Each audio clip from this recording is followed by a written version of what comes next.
다 먹어야 돼. Pria ini tinggal bersama ibunya di sebuah rumah di negara Tiongkok. Aslinya mereka berasal dari Korea Utara. Jadi di Tiongkok mereka adalah penduduk ilegal. Jadi mereka harus selalu bersembunyi dari pihak kepolisian ataupun imigrasi. Karena jika ketahuan, mereka akan segera dideportasi ke negara asal. Ibu bekerja sebagai pelayan di toko makanan, sedangkan saat ini si pria hanya bisa berdiam diri di rumah karena baru saja diberhentikan dari pekerjaannya. Karena emosi yang tak bisa ia tahan, terjadilah perkelahian. Dan itu penyebab dia diberhentikan, apalagi dia adalah penduduk ilegal yang seharusnya tidak boleh dipekerjakan. 혼자 다 먹어야 돼. 길게 어디 가서 Malam itu salju turun dengan lebatnya. Ibu pergi bekerja lebih awal, berharap dia akan mendapat imbalan yang lebih banyak. Walaupun anaknya melarang, tapi ibu tak menghiraukannya. Di tempat bekerja, saat melayani para pelanggan, beberapa orang polisi datang ke sana, mencari si pria. Mereka memanggil ibu, bertanya apakah ibu mengenal pria yang ada di foto. Tidak, jawab ibu. Aku bahkan tidak pernah melihatnya. Kemudian ibu bergegas pergi, mencoba menghindar dari polisi itu. Saat pintu belakang dibuka, si pria sudah berada di sana membawa payung berniat menjemput ibunya pulang. Mencoba menyembunyikannya. Ternyata polisi melihat pria itu. Ibu langsung bergegas mengajak anaknya untuk kabur. Polisi mengejar mereka, melewati gang-gang kota itu. Di persimpangan jalan, si pria dan ibu langsung berlari tanpa memastikan jalanan aman atau tidak. Tabrakan terjadi saat si pria berada beberapa langkah di depan ibunya. Ibu terseret dan terluka parah. Warga pun berdatangan melihat peristiwa itu.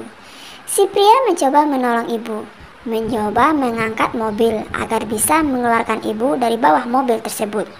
Tapi setiap kali ia mencoba, usahanya tetap gagal.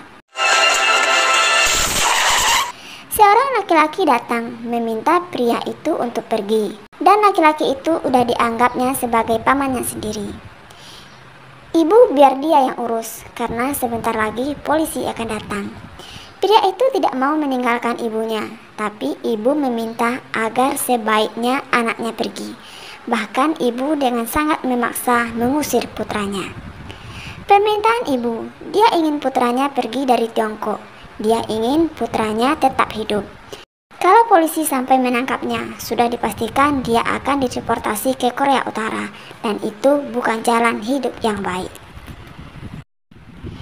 Walau terpaksa, pria itu meninggalkan ibunya, berlari mencari tempat yang lebih aman, dan beberapa waktu kemudian dia kembali ke rumah. Si paman datang memberikannya paspor dan sejumlah uang agar si pria meninggalkan Tiongkok. Dia bertanya dari mana uang sebanyak itu didapatkan. Aku menjual jasad ibumu ke rumah sakit, dan itu permintaan ibumu. Ibu ingin kau tetap hidup. Tak dapat menahan kesedihannya. Dia tidak dapat menolak pemberian itu. Uang yang masih ada darah ibunya, ia genggam seperti sedang memeluk ibunya. Kembali ke tempat kecelakaan. Dengan seember air, dia mencoba membersihkan darah ibu yang masih berserakan. Air mata tak tertahankan, hanya darah ibu yang tersisa dari diri ibu, dan sekarang itu pun harus lenyap. Mencari suaka ke negara Belgia. Di kantor itu dia mengajukan diri untuk mendapatkan izin tinggal. Terkendala bahasa, jadi dia harus menunggu mendapatkan seorang penterjemah. Mencoba memenuhi syarat yang diharuskan. Foto ibunya menjadi bukti kalau mereka berasal dari Korea Utara. Dan dia pun harus menceritakan semua tentang kehidupan lalunya. Menunggu beberapa bulan, baru akan mendapat kepastian. Dia bingung apa yang harus dikerjakan. Bahkan karena uangnya minim, dia pun harus tidur di toilet umum, bertemankan dengan dinginnya malam. Dan makan pun dia harus mencari makanan sisa di tempat sampah. Malam itu dia dipukuli oleh beberapa pemuda yang membuat pakaiannya basah. Dia ke tempat laundry. Tapi karena badannya semakin lemah, dia pun jatuh pingsan. Seorang perempuan datang menghampirinya, mengambil uang yang ia simpan di saku bajunya. Setelah sadar, saat merasa uangnya hilang, ia melihat CCTV dan kemudian melaporkan perempuan itu ke kepolisian. Si perempuan berjanji akan mengembalikan uang yang ia curi, asalkan si pria memberikan pernyataan kalau uang yang ia curi nominalnya sangat kecil. Sepakat, si perempuan ke sebuah bar berniat mengambil dompet yang ia curi. Tapi teman lelakinya tidak akan mengembalikan uang itu kalau si perempuan tidak mau bertanding adu tembak. 2 minggu kemudian perempuan itu ikut pertandingan walaupun tangannya gemetaran. Tapi dia tetap berusaha memenangkan pertandingan itu. Saat akan menembak, dia selalu saja ingat almarhum ibunya. Hingga teman lelakinya menyuntikkan dan itu berhasil dan dia menang. Dompet dikembalikan. Si perempuan iba mengetahui si pria tidak punya tempat tinggal dan tidak punya pekerjaan. Dia memberikan sebuah nama beserta alamat. Temui dia, beritahu kalau ayahku yang mengirimkanmu. Si perempuan sudah lama tidak akur dengan ayahnya. Sejak ibunya meninggal, dia menyalahkan ayahnya atas kepergian ibunya. Mendapatkan pekerjaan, tapi identitasnya harus diubah, baik nama ataupun asal negaranya. Karena di sana akan sangat susah mencari pekerjaan kalau kamu berasal dari Korea Utara. Tempat pemotongan hewan, di situ ia bekerja.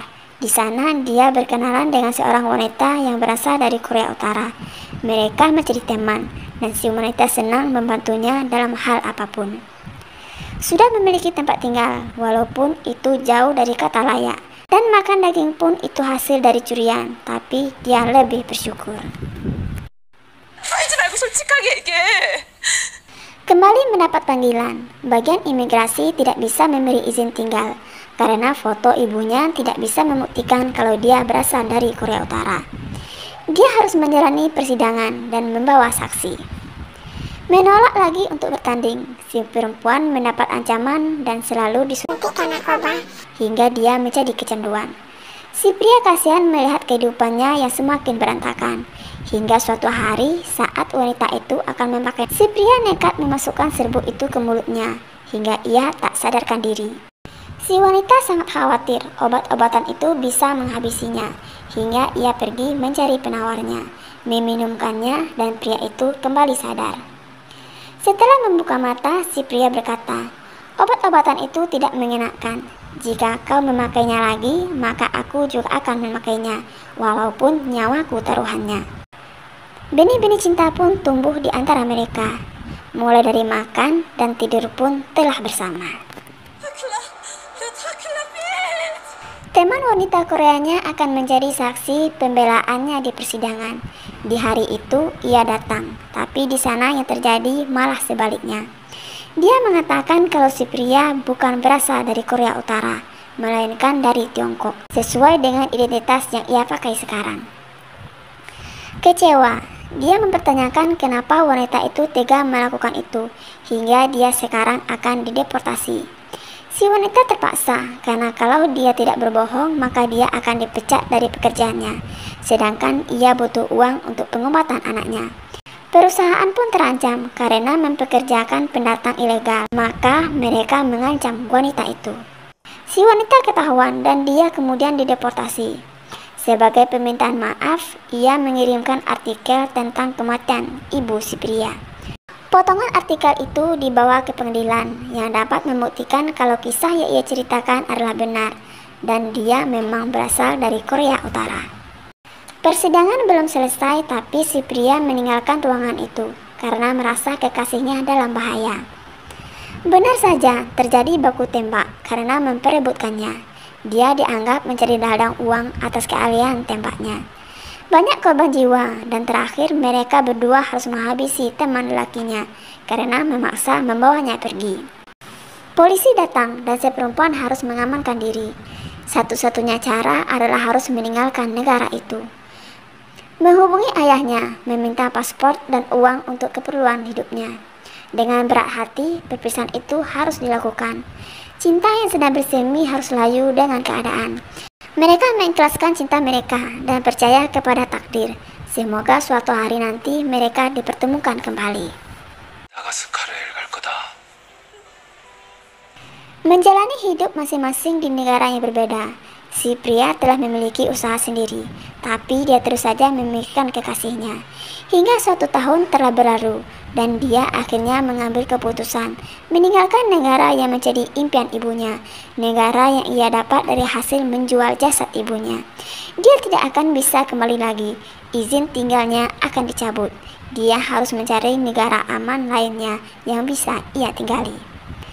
Takdir masih memihak kepada cinta mereka, masih memberi kesempatan untuk bunga-bunga cinta itu bermekaran. Mereka kembali dipertemukan untuk dipersatukan dan memiliki kehidupan yang mereka impikan.